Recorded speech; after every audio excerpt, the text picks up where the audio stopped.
नमस्कार साथियों, स्वागत और अभिनंदन आप सभी का। आज का हमारा मास्टर कैप्सूल वही करंट से संबंधित, ठीक है। तो शाम को रोज आ जाएगा लगभग, ठीक है। 7-8 मिनट का वीडियो, लेकिन एग्जाम के लिए बहुत इंपॉर्टेंट आपके लिए। चलिए, एक सरकार का पोस्टर वायरल हुआ है जिसके अंदर सौर ऊर्जा से संबंधित बात बनी है। तो आप सभी जानते हैं कि सौर ऊर्जा से संबंधित अक्सर एग्जामिनर क्वेश्चन भी पूछता है। चलिए, पहले तो पोस्टर की चर्चा करते हैं। पोस्टर है, सौर ऊर्जा उत्पादन में राजस्थान बना मॉडल स्टेट। यानी कि सौर ऊर्जा के उत्पादन में राजस्थान जो है वो देश में प्रथम स्थान रखता है। जैसा कि हाल ही के अंदर रिपोर्ट आई है कि आपके देख लो 16,000, वेरी वेरी इंपॉर्टेंट आंकड़ा याद रखिएगा। कौन सा है? 16,060 मेगावाट सौर ऊर्जा उत्पादन के साथ देश में प्रथम स्थान राजस्थान। तो आपको एग्जामिनर क्वेश्चन ऐसे पूछ लेगा कि हाल ही में सौर ऊर्जा उत्पादन में राजस्थान का देश में कौन सा स्थान है? प्रथम। अच्छा, कितनी मेगावाट? तो याद रखिएगा 16,060 मेगावाट। जबकि वर्ष 2024 और 25 तक 30 गीगावाट सौर ऊर्जा उत्पादन क्षमता की जो परियोजना को धरातल पर उतारने का लक्ष्य भी है। याद रखिए, ये इंपॉर्टेंट फैक्ट बनेगा आपके लिए। देखिए, कौन कौन सी दो बातें। एक तो ये बनी कि चलिए, जैसे सौर ऊर्जा उत्पादन में राजस्थान फर्स्ट स्थान। अभी हाल ही में कितनी मेगावाट दर्ज की गई? तो 16,060 मेगावाट। अच्छा, लक्ष्य कितना है?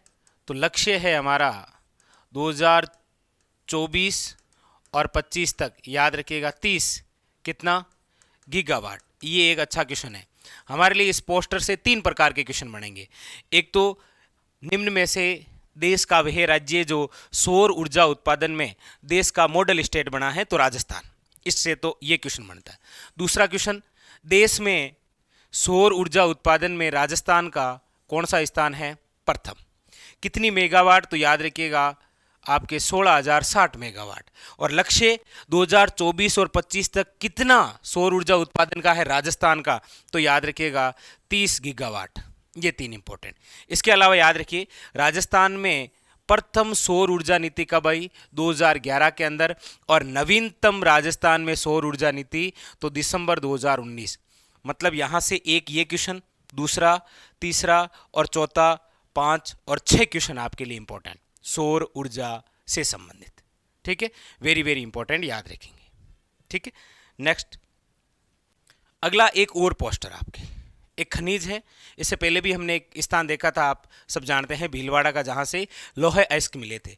अब आपके राज्य में पोटास के विपुल भंडार के संकेत मिले हैं। आप सब जानते हैं कि आजकल एग्जामिनर ऐसे कुछ स्थान देख के आपको पूछ लेगा। जैसे एक स्थान तो है लाकासर, लाकासर पीछे सर आ गया, मतलब बीकानेर। और एक है सत्तीपुरा, ये सत्तीपुरा है आपके हनुमानगढ़ में। लाकासर, बीकानेर और सत्तीपुरा, हनुमानगढ़, इन दोनों स्थानों से किस भंडार के? तो याद रखिएगा पोटास भंडार।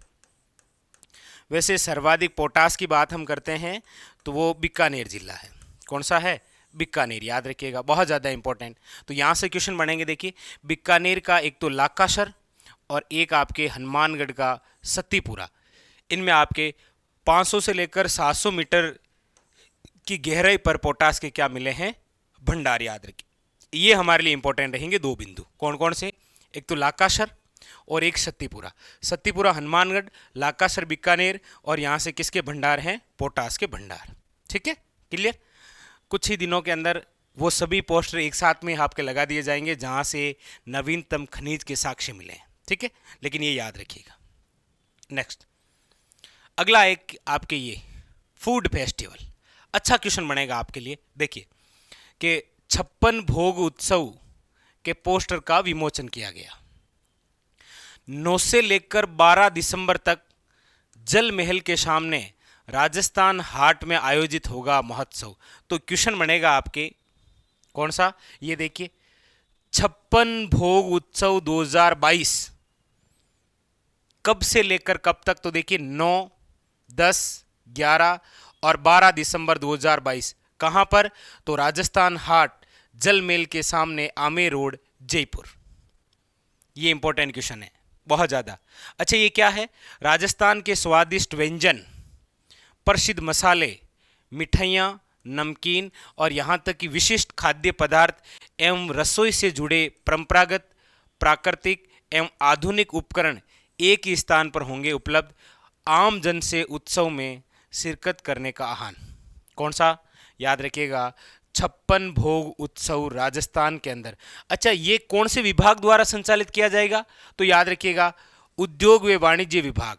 और उद्योग व वाणिज्य विभाग के जो मंत्री हैं आपके शकुंतला रावत जी, उनके द्वारा इसका उद्घाटन किया गया। ठीक है, तो ये इंपॉर्टेंट फैक्ट है, याद रखिएगा, 56 भोग उत्सव। ठीक है, फूड फेस्टिवल के तहत। कौन सा विभाग? उद्योग व वाणिज्य विभाग।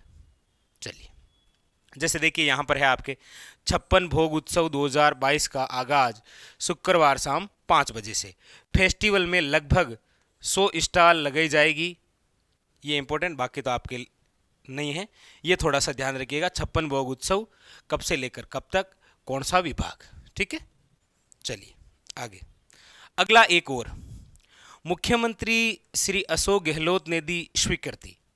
किसके बारे में? देखो, डफ ओलंपिक 2022 के 3 पदक विजेता। कितने? डफ ओलंपिक 2022 के 3 पदक विजेता को मिलेगी 7 करोड़ की पुरस्कार राशि। कितनी मिलेगी? याद रखिएगा, 7 करोड़ की। कैसे? देखो, डफ बैडमिंटन में स्वर्ण पदक विजेता, स्वर्ण पदक विजेता कौन? अभिनव शर्मा और गौरांशी शर्मा। ये इंपॉर्टेंट, याद रखिएगा, इन दोनों को तो स्वर्ण पदक, किसके तहत? स्वर्ण पदक के तहत 3-3 करोड़ रुपए तीनों ने क्या? वेरी वेरी इंपॉर्टेंट, याद रखिएगा, स्वर्ण पदक जीता, इसीलिए इनको भी 3 करोड़ और इनको भी 3 करोड़। ठीक है, और डफ राइफल शूटिंग में कांस्य पदक, कांस्य पदक विजेता कौन है? वेदिका शर्मा, जिनको दिया जाएगा 1 करोड़। यानी कि टोटल 3, 3, 6 और 1, 7 करोड़। इसीलिए कहा था डफ ओलंपिक 2022 में 3 पदक विजेता खिलाड़ी जिनको 7 करोड़ रुपए की राशि प्रदान की जाएगी। 3 खिलाड़ी कौन कौन हैं? अभिनव शर्मा, गौरांशी शर्मा, वेदिका शर्मा। इनमें से अभिनव शर्मा और गौरांशी जो शर्मा है, इनका संबंध तो है बैडमिंटन से और दोनों ने डफ ओलंपिक 2022 के अंदर स्वर्ण पदक जीता है। जबकि वेदिका जो शर्मा है, इनका संबंध है राइफल शूटिंग से, इन्होंने कांस्य पदक जीता है, इसलिए इनको 1 करोड़ और इनको 3-3 करोड़। याद रखिएगा, इंपॉर्टेंट। ठीक है, ये आपके लिए ये पोस्टर इंपॉर्टेंट रहता है। ठीक है, बाकी यहाँ से देखिए, जैसे डफ ओलंपिक 2022 3 पदक, टोटल 7 करोड़। किस किस को? देखिए, डफ बैडमिंटन, इन दोनों का संबंध किस खेल से? बैडमिंटन। स्वर्ण पदक विजेता अभिनव शर्मा और गौरांशी शर्मा, इनको 3-3 करोड़ रुपए। जबकि कांस्य पदक विजेता आपके वेदिका शर्मा को 1 करोड़ रुपए की पुरस्कार राशि दी जाएगी। तो ये अच्छा क्वेश्चन बन सकता है। ऐसा करने वाला पूरे भारत में एकमात्र राज्य बना है राजस्थान, जो इस प्रकार का कोई पुरस्कार अपनी तरफ से दे रहा है। ठीक है, अब देखिए, एक आपके आयोजन हुआ था, ये इंपॉर्टेंट है, आपके G20 शेरेपा आयोजन, जो आपके 4, 5, 6 और 7, 4 से लेकर 7 दिसंबर 2022 को आयोजित किया गया था। कहाँ पर? उदयपुर के अंदर। मतलब आए और उदयपुर जिलों की जो नगरी है, यहाँ पर भ्रमण किया पर्यटक के रूप में। ठीक है, बस ये एक इंपॉर्टेंट। तो एक तो ये इंपॉर्टेंट, ये सौर ऊर्जा उत्पादन में याद रखिएगा। इसके अलावा ये लाकाशर और सतीपुरा याद रखिए। पोटास याद रखिए, कौन सा खनिज है? पोटास से संबंधित। ठीक है, इसके अलावा ये 56 भोग उत्सव से रिलेटेड बात याद रखिएगा। और आपके ये मुख्यमंत्री श्री अशोक गहलोत जी ने ये जो 7 करोड़ रुपए का पुरस्कार देने की घोषणा की है, इससे संबंधित बातें। ठीक है, तो आपके लिए क्वेश्चन बन सकता है। ठीक है, चलिए, तो आज का कैप्सूल इतना ही। कल फिर मिलेंगे इसी प्रकार के नए पोस्टर के साथ में और नए जीके से संबंधित फैक्ट के साथ। ठीक है, चलिए मिलते हैं, धन्यवाद।